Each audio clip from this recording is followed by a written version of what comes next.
প্রথম অধ্যায় বিষাদ যোগ। কুরুক্ষেত্রের রণাঙ্গনে সেনা পর্যবেক্ষণ। এই অধ্যায়ে রণাঙ্গনে প্রতীক্ষমান সেনাবাহিনীর মুখোমুখি হয়ে মহাযোদ্ধা অর্জুন উভয় পক্ষের সৈন্যসজ্জার মধ্যে সমবেত তার অতি নিকট অন্তরঙ্গ আত্মীয় পরিজন আচার্যবর্গ ও বন্ধু বান্ধবদের সকলকে যুদ্ধে প্রস্তুত হতে এবং জীবন বিসর্জনে উন্মুখ হতে থাকতে দেখেন। শোকে ও দুঃখে কাতর হয়ে অর্জুন শক্তিহীন হলেন, তার মন মহাচ্ছন্ন হল এবং তিনি যুদ্ধ করার সংকল্প পরিত্যাগ করলেন। ধৃতরাষ্ট্র উবাচ ধর্মক্ষেত্রে কুরুক্ষেত্রে সমবেতাयुत्सवः মামকাঃ পাণ্ডবাশ্চৈব কিমকুর্বত সঞ্জয়। ধৃতরাষ্ট্র জিজ্ঞাসা করলেন, হে সঞ্জয়, ধর্মক্ষেত্রে যুদ্ধ করার মানসে সমবেত হয়ে আমার পুত্র এবং পাণ্ডুর পুত্রেরা তারপর কি করল? সঞ্জয় উবাচ দৃष्ट्वा तु पाण्डवानीकं व्यूढं दुर्योधनस्तदा आचार्यम् उपसंगम्य राजा वचनमब्रवीत्। সঞ্জয় বললেন, হে রাজন, পাণ্ডবদের সৈন্যসজ্জা দর্শন করে রাজা দুর্যোধন দ্রোণাচার্যের কাছে গিয়ে বললেন, पश्यैतां पाण्डुपुत्राणाम् आचार्य महतीं चमूं व्यूढां द्रुपदपुत्रेण तव शिष्येण धीमता। হে আচার্য, পাণ্ডবদের মহান সৈন্যবল দর্শন করুন, যা আপনার অত্যন্ত বুদ্ধিমান শিষ্য দ্রুপদের পুত্র অত্যন্ত দক্ষতার সঙ্গে বুহের আকারে রচনা করেছেন। अत्र शूरा महेश्वासा भीमार्जुन समायुधि युयुधानो विरातश्च द्रुपदश्च महारथः धृष्टकेतुश्चेकितानः काशीराजश्च वीर्यवान् पुरुजित् कुन्तिभोजश्च शैब्यश्च नरपुङ्गवः युधामन्युश्च विक्रान्त उत्तमौजाश्च वीर्यवान् सौभद्रो द्रौपदेयाश्च सर्व एव महारथा। সেই সমস্ত সেনাদের মধ্যে অনেকে ভীম ও অর্জুনের মতো বীর ধনুর্ধারী রয়েছেন এবং যুযুধান বিরাট ও দ্রুপদের মতো মহাযোদ্ধাও রয়েছেন। সেখানে ধৃষ্টকেতু চেকিতান কাশীরাজ পুরুজিৎ কুন্তিভোজ ও শৈব্যের মতো অত্যন্ত বলবান যোদ্ধারাও রয়েছেন। সেখানে রয়েছেন অত্যন্ত বলবান যুধামন্যু, প্রবল পরাক্রমশালী উত্তমৌজা, সুভদ্রার পুত্র এবং দ্রৌপদীর পুত্রগণ। সেই সব যোদ্ধারা সকলেই এক একজন মহারথী। अस्माकं तु विशिष्टाये तान् निबोध द्विजोत्तम नायका मम सैन्यस्य संज्ञार्थं तान् ब्रवीमि ते। হে দ্বিজোত্তম, আমাদের পক্ষে যে সমস্ত বিশিষ্ট সেনাপতি সামরিক শক্তি পরিচালনার জন্য রয়েছেন, আপনার অবগতির জন্য আমি তাদের সম্বন্ধে বলছি। भवान् भीष्मश्च कर्णश्च कृपश्च समितिञ्जयः अश्वत्थामा विकर्णश्च सौमदत्तिस्तथैव च। সেখানে রয়েছেন আপনার মতোই ব্যক্তিত্বশালী ভীষ্ম, কর্ণ, কৃপা, অশ্বত্থামা, বিকর্ণ ও সোমদত্তের পুত্র ভূরিশ্রবা, যারা সর্বদা সংগ্রামে বিজয়ী হয়ে থাকেন। अन्ये च बहवः शूरा मदर्थे त्यक्तजीविताः नानाशस्त्रप्रहरणाः सर्वे युद्धविशारदाः। এছাড়া আরো বহু সেনানায়ক রয়েছেন, যারা আমার জন্য তাদের জীবন ত্যাগ করতে প্রস্তুত। তারা সকলেই নানা প্রকার অস্ত্রশস্ত্রে সজ্জিত এবং তারা সকলেই সামরিক বিজ্ঞানে বিশারদ। अपर्याप्तं तदस्माकं बलं भीष्माभिरक्षितं पर्याप्तं त्विदं एतेषां बलं भीमाभिरक्षितम्। अयनेषु च सर्वेषु यथा भागम् अवस्थिताः भीष्मम् एवाभिरक्षन्तु भवन्तः सर्व एव हि। আমাদের সৈন্যবল অপরিমিত এবং আমরা পিতামহ ভীষ্মের দ্বারা পূর্ণরূপে সুরক্ষিত, কিন্তু ভীমের দ্বারা সতর্কভাবে সুরক্ষিত পাণ্ডবদের শক্তি সীমিত।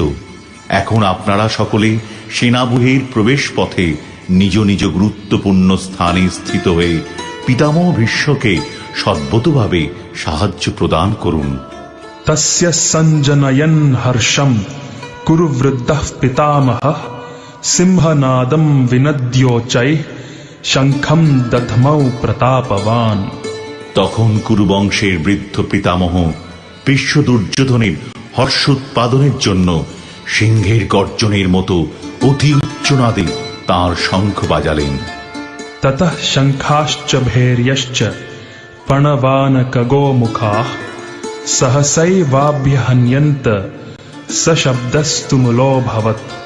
তারপর শঙ্খভেরী প্রণব আনক ঢাক ও গোমুখ সিংহাসমূহ হঠাৎ একত্রে ধ্বনিত হয়ে এক তুমুল শব্দের সৃষ্টি হল। ततः श्वेतैर्हयैर्युक्ते महति स्यन्दने स्थितौ माधवः पाण्डवश्चैव दिव्यौ शङ्खौ प्रदध्मतुः। অন্যদিকে শ্বেত অশ্বযুক্ত এক দিব্য রথে স্থিত শ্রীকৃষ্ণ ও অর্জুন উভয়ে তাঁদের দিব্য শঙ্খ বাজালেন। पाञ्चजन्यं हृषीकेशो देवदत्तं धनञ्जयः पौण्ड्रं दध्मौ महाशङ्खं भीमकर्मा वृकोदरः। তখন শ্রীকৃষ্ণ পাঞ্চজন্য নামক তাঁর শঙ্খ বাজালেন, অর্জুন বাজালেন তাঁর দেবদত্ত নামক শঙ্খ এবং বিপুল ভোজন প্রিয় ও ভীমকর্মা ভীমসেন বাজালেন পৌণ্ড্র নামক তাঁর ভয়ঙ্কর শঙ্খ। अनन्तविजयं राजा कुन्तिपुत्रो युधिष्ठिरः नकुलः सहदेवश्च सुघोष मणिपुष्पकौ काश्यश्च परमेश्वासः शिखण्डी च महारथः धृष्टद्युम्नो विराटश्च सात्यकिश्चापराजिताः द्रुपदो द्रौपदेयाश्च सर्वशः पृथिवीपते सौभद्रश्च महाबाहुः शङ्खान् दद्मुः पृथक् पृथक्। কুন্তিপুত্র মহারাজ যুধিষ্ঠির অনন্ত বিজয় নামক শঙ্খ বাজালেন এবং নকুল ও সহদেব বাজালেন সুঘোষ ও মণিপুষ্পক নামক শঙ্খ। হে মহারাজ, তখন মহান ধনুর্ধর কাশীরাজ প্রবল যোদ্ধা শ্রীখণ্ডী ধৃষ্টদ্যুম্ন বিরাট অপরাজিত সাত্যকী দ্রুপদ দ্রৌপদীর পুত্রগণ সুভদ্রার মহাবলবান পুত্র এবং অন্য সকলে তাদের নিজ নিজ পৃথক শঙ্খ বাজালেন। सघोषो धार्तराष्ट्राणां हृदयानि व्यदारयत् नभश्च पृथिवीं चैव तुमुलोऽभ्यनुनादयन्। শঙ্খনিনাদের সেই প্রচণ্ড শব্দ আকাশ ও পৃথিবী প্রতিধ্বনিত করে ধৃতরাষ্ট্রের পুত্রদের হৃদয় বিদারিত করতে লাগল। अथ व्यवस्थितान् दृष्ट्वा धार्तराष्ट्रान् कपिध्वजः प्रवृत्ते शस्त्रसम्पाते धनुरुद्यम्य पाण्डवः ऋषिकेशं तदा वाक्यम् इदमाह महीपते। সেই সময় পাণ্ডুপুত্র অর্জুন হনুমান চিহ্নিত পতাকা শোভিত রথে অধিষ্ঠিত হয়ে তার ধনুক তুলে নিয়ে স্বর নিক্ষেপ করতে প্রস্তুত হলেন। হে মহারাজ, ধৃতরাষ্ট্রের পুত্রদের সমরসজ্জায় বিন্যস্ত দেখে অর্জুন তখন শ্রীকৃষ্ণকে এই কথাগুলো বললেন। अर्जुन उवाच सेनयोरुभयोर्मध्ये रथं स्थापयमेच्युत यावद् एतान् निरीक्षेऽहं योद्धुकामान् अवस्थितान् कैर्मया सहयोद्धव्यम् अस्मिन् रणसमुद्यमे। অর্জুন বললেন, হে অচ্যুত, তুমি উভয় পক্ষের সৈন্যদের মাঝখানে আমার রথ স্থাপন করো, যাতে আমি দেখতে পারি যুদ্ধ করার অভিলাষী হয়ে কারা এখানে এসেছে এবং এই মহাসংগ্রামে আমাকে কাদের সঙ্গে যুদ্ধ করতে হবে। योत्स्यमानान् अवेक्षेऽहं य एतेऽत्र समागताः धार्तराष्ट्रस्य दुर्बुद्धेर्युद्धे प्रियचिकीर्षवः। ধৃতরাষ্ট্রের দুর্বুদ্ধি সম্পন্ন পুত্রকে সন্তুষ্ট করার বাসনা করে যারা এখানে যুদ্ধ করতে এসেছে তাদের আমি দেখতে চাই। सञ्जय उवाच एवम् उक्तो हृषीकेशो गुडाकेशेन भारत सेनयोरुभयोर्मध्ये स्थापयित्वा रथोत्तमम्। সঞ্জয় বললেন, হে ভরত বংশধর, অর্জুন কর্তৃক এভাবে আদৃষ্ট হয়ে শ্রীকৃষ্ণ সেই অতি উত্তম রথটি চালিয়ে নিয়ে উভয় পক্ষের সৈন্যদের মাঝখানে রাখলেন। भीष्मद्रोण प्रमुखतः सर्वेषां च महीक्षिताम् उवाच पार्थ पश्यैतान् समवेतान् कुरुन् इति। ভীষ্ম দ্রোণ প্রমুখ পৃথিবীর অন্য সমস্ত নৃপতিদের সামনে ভগবান ঋষিকেশ বললেন, হে পার্থ, এখানে সমবেত সমস্ত কৌরবদের দেখো। तत्रा पश्यत् स्थितान् पार्थः पितॄन् अथ पितामहान् आचार्यान् मातुलान् भ्रातॄन् पुत्रान् पौत्रान् सखींस्तथा श्वशुरान् सुहृदश्चैव सेनयोरुभयोरपि। তখন অর্জুন উভয় পক্ষের সৈন্যদের মধ্যে পিতৃব্য, পিতামহ, আচার্য, মাতুল, ভ্রাতা, পুত্র, পৌত্র, শ্বশুর, মিত্র ও শুভাকাঙ্ক্ষীদের উপস্থিত দেখতে পেলেন।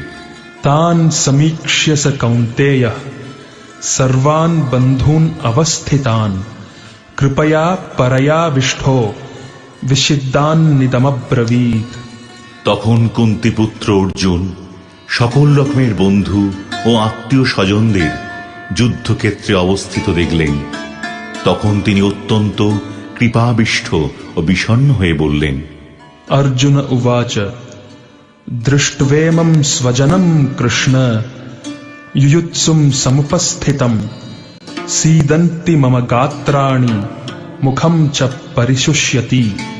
অর্জুন বললেন, হে প্রিয়বর কৃষ্ণ, আমার সমস্ত বন্ধু বান্ধব ও আত্মীয় স্বজনদের এভাবে যুদ্ধভিলাষী হয়ে আমার সামনে অবস্থান করতে দেখে আমার অঙ্গ প্রত্যঙ্গ অবশ হচ্ছে এবং মুখ শুষ্ক হয়ে উঠছে। वेपथुश्च शरीरे मे रोमहर्षश्च जायते गाण्डीवं श्रंसते हस्तात् त्वक्चैव परिदह्यते। আমার সর্বশরীর কম্পিত ও রোমাঞ্চিত হচ্ছে, আমার হাত থেকে গান্ডীব খসে পড়ছে এবং ত্বক যেন জ্বলে যাচ্ছে। न च शक्नोम्यवस्थातुं ब्रह्मतीव च मे मनः निमित्तानि च पश्यामि विपरीतानि केशव। হে কেশব, আমি এখন আর স্থির থাকতে পারছি না, আমি আত্মবিস্মৃত হচ্ছি, আমার চিত্ত উদ্ভ্রান্ত হচ্ছে। হে কেশী দানবহন্তা শ্রীকৃষ্ণ, আমি কেবল অমঙ্গল সূচক লক্ষণ সমূহ দর্শন করছি। न च श्रेयो अनुपश्यामि हत्वा स्वजनमाहवे न काङ्क्षे विजयं कृष्ण न च राज्यं सुखानि च। হে কৃষ্ণ, যুদ্ধে আত্মীয় স্বজনদের নিধন করা শ্রেয়স্কর দেখছি না। আমি যুদ্ধে জয়লাভ চাই না, রাজ্য এবং সুখ ভোগও কামনা করি না। किं नो राज्येन गोविन्द किं भोगैर्जीवितेन वा येषाम् अर्थे काङ्क्षितं नो राज्यं भोगाः सुखानि च। तैमेव स्थिता युद्धे प्राणां त्यक्त्वा धनानि च आचार्याः पितरः पुत्रास्तथैव च पितामहाः मातुलाः श्वशुराः पौत्राः श्यालाः सम्बन्धिनस्तथा एतान्न हन्तुम् इच्छामि घ्नतोऽपि मधुसूदन। अपि त्रैलोक्यराज्यस्य हेतोः किं नु मही कृते निहत्य धार्तराष्ट्रान्नः का प्रीतिः स्यात् जनार्दन। হে গোবিন্দ, আমাদের রাজ্যে কি প্রয়োজন, আর সুখ ভোগ বা জীবন ধারণেই বা কি প্রয়োজন? যখন দেখছি যাদের জন্য রাজ্য ও সুখভোগের কামনা, তারা সকলেই এই রণক্ষেত্রে আজ উপস্থিত। হে মধুসূদন, যখন আচার্য, পিতৃব্য, পুত্র, পিতামহ, মাতুল, শ্বশুর, পৌত্র, শালক ও আত্মীয় স্বজন সকলেই প্রাণ ও ধনাদির আশা পরিত্যাগ করে আমার সামনে যুদ্ধে উপস্থিত হয়েছেন, তখন তারা আমাকে বধ করলেও আমি তাদের হত্যা করতে চাইব কেন? হে সমস্ত জীবের প্রতিপালক জনার্দন, পৃথিবীর তো কথাই নেই, এমনকি সমগ্র ত্রিভুবনের বিনিময়েও আমি যুদ্ধ করতে প্রস্তুত নই। ধৃতরাষ্ট্রের পুত্রদের নিধন করে কি সন্তোষ আমরা লাভ করতে পারব? पापमेवाश्रयेद अस्मान् हत्वैतान् आततायिनः तस्मान् नार्हा वयं हन्तुं धार्तराष्ट्रान् सबान्धवान् स्वजनं हि कथं हत्वा सुखिनः श्याम माधव। এই ধরনের আততায়ীদের বধ করলে মহাপাপ আমাদের আচ্ছন্ন করবে। সুতরাং বন্ধু বান্ধব সহ ধৃতরাষ্ট্রের পুত্রদের সংহার করা আমাদের পক্ষে অবশ্যই উচিত হবে না। হে মাধব, লক্ষ্মীপতি শ্রীকৃষ্ণ, আত্মীয় স্বজনদের হত্যা করে আমাদের কি লাভ হবে? আর তা থেকে আমরা কেমন করে সুখী হব? यद्यप्येते न पश्यन्ति लोभोपहत चेतसः कुलक्षयकृतं दोषं मित्रद्रोहे च पातकम्। कथं न ज्ञेयम् अस्माभिः पापाद् अस्मान् निवर्तितुं कुलक्षयकृतं दोषं प्रपश्यद्भिर्जनार्दन। হে জনার্দন, যদিও এরা রাজ্য লোভে অভিভূত হয়ে কুলক্ষয়জনিত দোষ ও মিত্রদ্রোহ নিমিত্ত পাপ লক্ষ্য করছে না, কিন্তু আমরা কুলক্ষয়জনিত দোষ লক্ষ্য করেও এই পাপ কর্মে কেন প্রবৃত্ত হব? कुलक्षये प्रणश्यन्ति कुलधर्माः सनातनाः धर्मे नष्टे कुलं कृत्स्नम् अधर्मोऽभिभवत्युता। কুলক্ষয় হলে সনাতন কুলধর্ম বিনষ্ট হয়, এবং তা হলে সমগ্র বংশ অধর্মে অভিভূত হয়।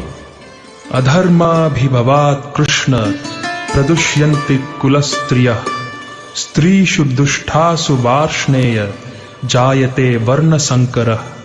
হে কৃষ্ণ, কুল অধর্মের দ্বারা অভিভূত হলে কুলবধূগণ ব্যভিচারে প্রবৃত্ত হয়, এবং হে বাজ্ঞেয়, কুলস্ত্রীগণ অসৎ চরিত্রা হলে অবাঞ্ছিত প্রজাতি উৎপন্ন হয়। संकरो नरकायैव कुलघ्नानां कुलस्य च पतन्ति पितरो ह्येषां लुप्तपिण्डोदकक्रिया। বর্ণসংকর উৎপাদন বৃদ্ধির ফলে কুল ও কুলঘাতকেরা নরকগামী হয়। সেই কুলে পিণ্ডদান ও তর্পণ ক্রিয়া লোপ পাওয়ার ফলে তাদের পিতৃপুরুষেরাও নরকে অধঃপতিত হয়। दोषैरेतैः कुलघ्नानां वर्णसंकरकारकैः उत्साद्यन्ते जातिधर्माः कुलधर्माश्च शाश्वताः। যারা বংশের ঐতিহ্য নষ্ট করে এবং তার ফলে অবাঞ্ছিত সন্তানাদি সৃষ্টি করে, তাদের কুকর্মজনিত দোষের ফলে সর্বপ্রকার জাতীয় উন্নয়ন প্রকল্প এবং বংশের কল্যাণ ধর্ম উৎসন্নে যায়। उत्सन्न कुलधर्माणां मनुष्याणां जनार्दन नरके नियतं वासो भवतीत्यनुशुश्रम। হে জনার্দন, আমি পরম পরাক্রমে শুনেছি যে যাদের কুলধর্ম বিনষ্ট হয়েছে তাদের নিয়ত নরকে বাস করতে হয়। अहो बत महत् पापं कर्तुं व्यवसिता वयं यद्राज्य सुखलोभेन हन्तुं स्वजनम् उद्यता। হায়, কি আশ্চর্যের বিষয় যে আমরা রাজ্য সুখের লোভে স্বজনদের হত্যা করতে উদ্যত হয়ে মহাপাপ করতে সংকল্পবদ্ধ হচ্ছি। यदि माम् अप्रतीकारं अशस्त्रं शस्त्रपाणयः धार्तराष्ट्रारणे हन्युस् तन्मे क्षेमतरं भवेत्। প্রতিরোধ রহিত ও নিরস্ত্র অবস্থায় আমাকে যদি শস্ত্রধারী ধৃতরাষ্ট্রের পুত্রেরা যুদ্ধে বধ করে তাহলে আমার অধিকতর মঙ্গলই হবে। संजय उवाच एवम् उक्त्वार्जुनः सङ्ख्ये रथोपस्थ उपाविशत् विसृज्य सशरं चापं शोकसंविघ्नमानसः। সঞ্জয় বললেন, রণক্ষেত্রে এই কথা বলে অর্জুন তাঁর ধনুর্বাণ ত্যাগ করে শোকে ভারাক্রান্ত চিত্তে রথপরি উপবেশন করলেন।